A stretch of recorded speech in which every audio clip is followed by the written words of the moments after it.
começando aqui, depois de trilho do Engenho do Mato. Estamos começando agora o treino. Mas eu tô aqui com os amigos. Vamos reto? Vamos reto? Vamos reto. Meus amigos Luiz e Ricardo.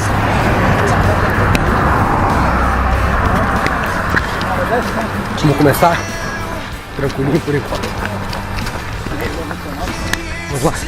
Quilômetro 4.800. Primeira subida mais forte aqui do percurso. A subida é bem punk. Lá na frente deve dar uma caminhada.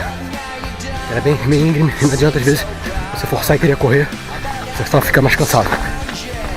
Aqui, a galera do bike tá bem correndo atrás e o carro tá um pouquinho lá pra trás lá. Ó. É, meus amigos, isso que é vida, ó. Meio da natureza aí. Que beleza, hein? Tem coisa melhor do que isso? Tem nada. Tem, né? Mas não aqui agora. Nesse momento não tem nada melhor.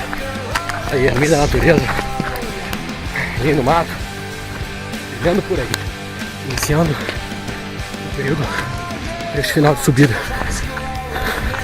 São agora 8 km e 400.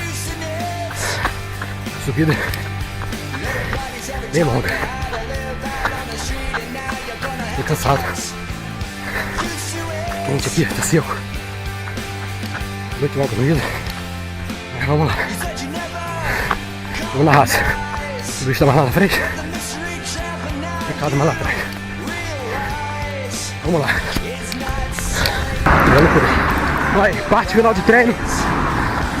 Fica trazendo esses maus elementos para treinar com a gente, Danilson. Completando o asfalto para completar 15. Desgraçado. Fazendo 5,30.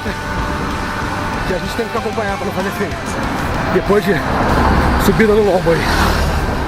Mas vamos que vamos. Terminando, é bom isso. Rapazinho ali, ó. De laranja puxa a gente muito bem. Nosso coelho. Grande Luiz. Tá acabando o quilômetro 14 e pouquinho. Tá quase. Vamos lá. Final de treino. Na verdade eu nem cansei, a perna ficou pesada demais, não conseguia. Todo mundo morto aqui, ó. Olha, cara. Olha como esse cara aqui, ó. Sua culpa. Treino puxado aí. Cidadão aqui. Coelho é pra isso, tá, pô? Semelhante aqui, ó. 15 km, bem puxado. A altimetria é menor que da outra vez, mas mais calor e com o marginal puxando a gente ali. O finalzinho aqui foi punk, mas objetivo cumprido. Oi.